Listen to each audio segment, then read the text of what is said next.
বা ওই ওই দুইজন একসাথে হে পড়ছে নাকি হেলমেট পুরোপুরি সিসি ক্যামেরাতে ক্যাপচার হয় নাই, মানে যতটুকু ক্যাপচার হয়েছে সিএনজি এখানে যে দুইটা গেছে ওইখানে ইয়া ওই দুইটা একটাকে একটা ওভারটেক করতে যাই লাগাই দিয়ে চলে গেছে। তো এখানে আব্বু বাড়ি যাওয়ার সময় আর ম্যাচ দিতে গেছিল, কাজ ছাড়াই বাড়িতে আসার সময় ঘটনাটা ঘটছে।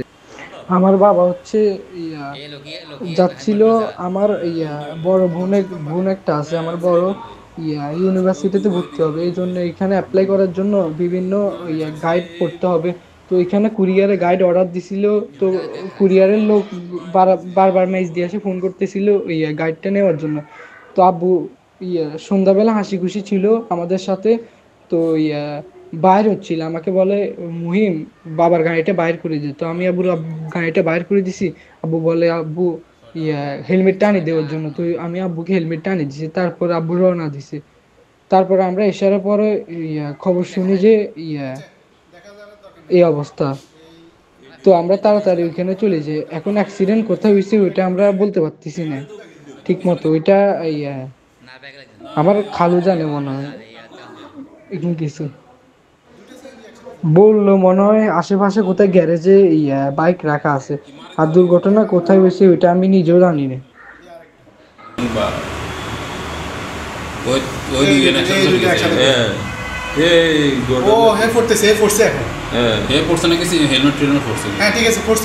ও সিএনজি চলে গেছে, মারে দিছে। আপনি ওই পাশের ক্যামেরাটা চাচ্ছেন, ওই পাশে বন্ধ নাই তাদের দেখা যেত না না। এই ওষুধ কোম্পানির লোকই কে এটাও ক্যামেরা আছে তো বাইরে, এটাও ক্যামেরা আছে যে দেখা যাচ্ছে সামান্য কাঞ্চি এই সামান্য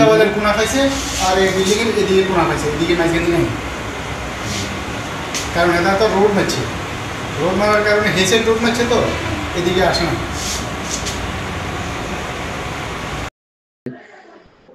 এটা হচ্ছে Noakhali institute school and college একটা আছে, ওইটার সামনে ডাইরেক্ট সিঁড়ির সামনে এই সিসি ক্যামেরা ওইটা ওইখানে।